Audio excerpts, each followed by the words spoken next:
नमस्कार आदरणीय दर्शक महानुभावहरू, फेसबुक, टिकटक, युट्युब लगायत विभिन्न सञ्चार माध्यमबाट हेरिरहनु भएका सम्पूर्णलाई नमस्कार छ। अब अति भयो, बोल्नेलाई जेल हाल्ने र आफूले कुकर्म गर्दै जाने यो सरकारको विरुद्धमा अब तपाईँ हामी जस्तो स्वतन्त्र नागरिकहरूले आफ्नो TikTok account, Facebook account, YouTube एकाउन्टबाट खबरदारी गर्ने र राम्रोलाई राम्रो, नराम्रोलाई नराम्रो भन्ने बेला आयो। सुरु गरौँ रासोपाको सभापति रवि लामिछानेको विषयबाट। सहकारी घोटाला काण्डमा भिक्टिम बनाइएका अझैसम्मको ठुलो चाहिँ ठग हो भनेर आरोपित गरिएका रवि लामिछाने आज कयौं दिनदेखि हिरासतमा छन्। प्रतिनिधि सभाबाट चाहिँ प्रतिवेदन, छानबिन समितिबाट प्रतिवेदन बनाइयो, प्रतिवेदन सार्वजनिक गरियो। प्रतिवेदनमा रवि लामिछाने कुनै पनि सहकारीको ठगीमा प्रत्यक्ष संलग्नता कहीँ पनि देखिएन। तैपनि सरकारले प्रतिशोध साधेर उनलाई चाहिँ हदैभन्दा ठुलो ठग हो भनेर चाहिँ उहाँलाई जेलमा आजसम्म राखिएको छ। त्यही मुद्दामा उहाँ करोडमा होला, अरू अरबौं घोटाला काण्डमा, अरबौं अपचलन काण्डमा मुसिएका नेपाली कांग्रेस र नेकपा एमालेका सांसदहरू अथवा कार्यकर्ताहरू बिहान आउँछन्, अदालतमा हाजिर हुन्छन्, बेलुका धरोटी खुल्छ र घरमा पुग्छन्। यो कहाँसम्मको न्याय हो? र उनीहरू नै आज रवि लामिछानेलाई छुटाउनको निम्ति रासोपा हस्ताक्षर सङ्कलन तथा चन्दा सङ्कलन कार्यक्रम गर्दाखेरि यो अनैतिक भयो। यस्तो कार्य बन्द नगरे हामी जनस्तरबाटै रासोपालाई सच्याउँछौँ भनेर चाहिँ यिनीहरू आज कराइरहेछन्। लाज लाग्दैन?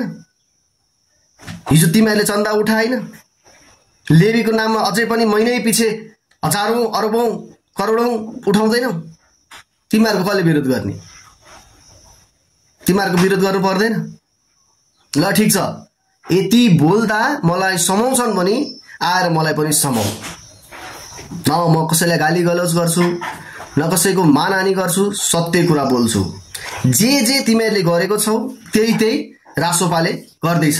फरक यति हो, तिमीहरूले कुकर्म गर्यौ, उसले सुकर्म गर्न खोज्दैछ। चन्दा तिमीहरूबाटै सुरु भएको होइन? पार्टी संगठन विस्तार विभिन्न कालखण्डमा क्रान्ति प्रतिक्रान्ति तिमीहरूबाटै गरेको होइन? संसदमा हुलदङ्गा तोडफोड कुर्सी फोराफोर तिमीहरूले गरेको होइन? तिमीहरूले गर्दा चाहिँ राम राज्य, अरूले गर्यो भने चाहिँ हराम राज्य। लाज शरम छैन अलिकति? अनि एक थरी सरकारका पक्षहरू के भन्दैछन्? सरकारले राम्रो काम गरिरहेको छ, सरकारले सहकारी ठगलाई समात्यो, सरकारले सामाजिक सञ्जालमा विकृति फैलाउने रमा बस्नेत, ड्राइभर रेशम जस्ता व्यक्तिहरूलाई समातेर राम्रो काम गर्यो। अझै कति छन्, कति हाइलाइटमा आएका त यिनीहरू भयो, योभन्दा अरू त कति छन् यस्तोलाई समात्यो। के राम्रो काम गर्यो? तिमीहरूले गलत गर्यो, गलत नगर, राम्रो गर। सबै नागरिक, चाहे पार्टीको होस् चाहे स्वतन्त्र होस्, सबै बराबर हो।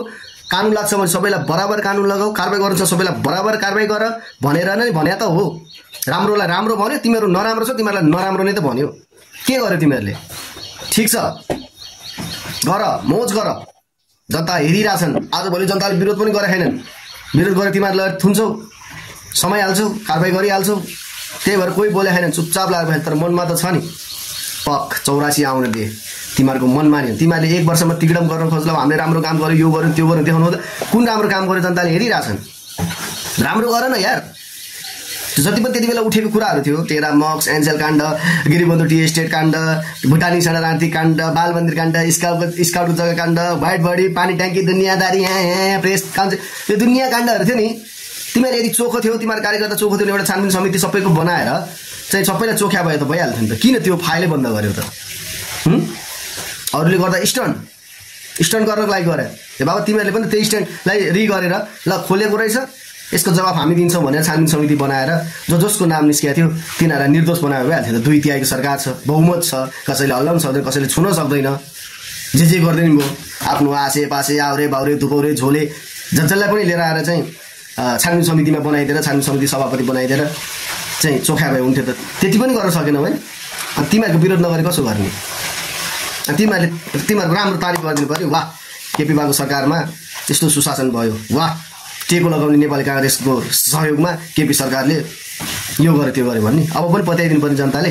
घर घरमा ग्यास पायो, आङ्ना आङ्नामा पानी जहाज, पत्याइदिनु पर्ने जनताले। जे आउँदाखेरि बोल्दैन भयो। कहाँ पुगिसक्यो देशको हालत, ऋण कहाँ पुगिसक्यो।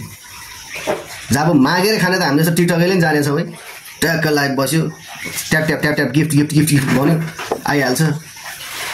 मागेर खान त सबैले जाने, त्यो बाटोमा मन्दिर मस्ट मन्दिरको वरिपरि सबैजना बिचराहरू सबै मागेर खाइरहेछन् त, त्यति त जसले नै जाने हुन्छ त। त्यो पशुपति अगाडि बस्ने, बौद्ध अगाडि बस्ने, मागेर खानेहरूलाई पनि लगाएर कुर्सीमा राख्दै त भयो। मागेर खान त उनीहरूले नि त, तिमीहरूले पनि त राम्रो जानेछ मागेर खानलाई। त्योभन्दा अलिक फरक गर नि यार। नेपाल आफ्नो देशको युवालाई आफ्नो देशमा राख्ने वातावरण बनाऊ। भिजिट भिसा काण्ड गरेर एकजनासँग 3 देखि 50 लाखसम्म दिनको खाएर चाहिँ उडाएको छ, मान्छे बेचेको छ, मान्छे तस्करी गरेको छ।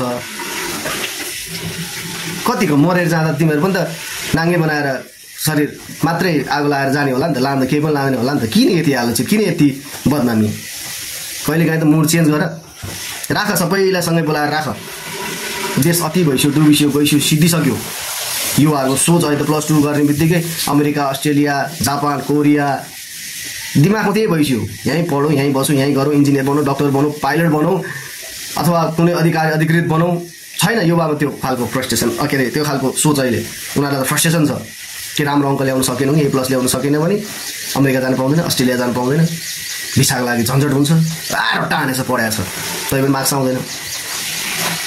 मार्क्स कम आउने, C आउनलाई पनि हाम्रो देशमा चाहिँ महिना यति तलब कमाउन सकिन्छ, तर यो क्राइटेरिया यति मेहनत यति तालिम लिएपछि भन्ने खालको वातावरण बनाउनु। जय गर्छ नि त, सबै पार्टीकोलाई बोलाऊ। सबभन्दा मूल जड भ्रष्टाचारी हो, गरिसक्यो, हजारौँ करोडौँ गरिसक्यो तिमीहरूले त। तिमीहरू सुध्रिनेवाला पनि छैन, तिमीहरूले पैसा फिर्ता गर्नेवाला पनि छैन, थाहा छ। सबैजना बस, सल्लाह गर।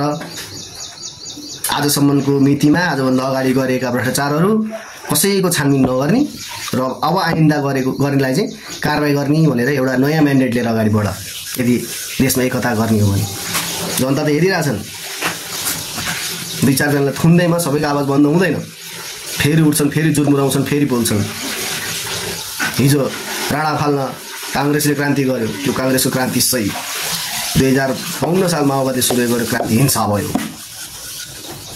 त्यसपछि एमाले झापाकाण्ड, झापाबाट आन्दोलन सुरु गर्यो, मान्छे काटे, धर्म ढकाल जस्ता व्यक्तिहरू खान लाठौँ पछाडिबाट बन्चरले हानेर काटिए। त्यति बेला एमालेको केपी ओली सही 2052 सालमा यही परिवर्तन निम्ति, क्रान्तिको निम्ति भनेर बन्दुक उठाउने माओवादी हिंसात्मक भयो। यदि 2007 सालमा प्रजातन्त्र ल्याउनको लागि राणा फाल्नलाई गरेको आन्दोलन सही हो भने माओवादीले गरेको 10 वर्ष जनयुद्ध पनि सही हो, जनयुद्ध हो। यदि झापाकाण्ड, झापामा गरेको, झापाबाट सुरु झापा विद्रोह सही हो भने 2052 साल फागुन 1 गतेबाट सुरु गरेको माओवादीको जनयुद्ध पनि सही हो। र यदि यी सबै कुराहरू सही हो भने रासोपाले आज गरेको त त्योभन्दा सही हो। शान्तिपूर्ण त छ, कमसेकम न मान्छे मरिएका छन्, न काटिएका छन्, न लुटिएका छन्। बस अपिल गरेछन् राजनीतिक हस्ताक्षर र चन्दा सङ्कलन। के गलत गरे? आफ्नो सभापति, एउटा जनताको नेता, सत्य वचन बोल्ने एउटा व्यक्तिलाई राज्य पुरै लागि परेर प्रतिशोध साधिरहेको बेलामा जनता एक हुनु गलत हो। न्यायालयको विषयमा त म बोल्दिनँ, सबैलाई थाहा छ। सहकारी काण्डमा लगाइएका धारा उपधारा रवि लामिछानेलाई जुन लगाइएको छ त्यही धारा उपधारा अरूलाई पनि लाग्नुपर्ने हो कि यति मात्र भन्न चाहन्छु। अब यति भन्दै कोही आउलान् कमेन्टमा यदि भिडियो भाइरल भएछ भने तँलाई थाहा रहेछ, थाहा भएर बोल। रवि लामिछानेले सहकारी काण्ड मात्र होइन, सम्पत्ति शुद्धिकरण अरू के अग्रम बग्रम दुनियाँ त्यसमा लाग्यो भन्नु हामीलाई थाहा छ। हामीले बुझिरहेका छौँ, हेरिरहेका छौँ। सरकारका क्रियाकलाप, सरकारका हनुमानहरूका प्रतिक्रियाहरू हेरिरहेका छौँ। ठिक छ, सत्य र असत्यको लडाइँ भगवानको पालादेखि भन्दै चल्दै आएको। गौतम बुद्धलाई पनि मुखमा गएर थुक्नेहरू पनि थिए, आज लाइट अफ एसिया विश्वको शान्तिदूत भनेर पूजा गर्छन्। भगवान रामको पनि चरित्रमा औँला उठाएका थिए कि अर्काले लगेको श्रीमती लिएर आउने, त्यो श्रीमतीले अग्नि परीक्षा दिनुपर्छ भनेर। यहाँ भगवानलाई त नछोड्नेहरू हुन्छन् भगवानको पालादेखि।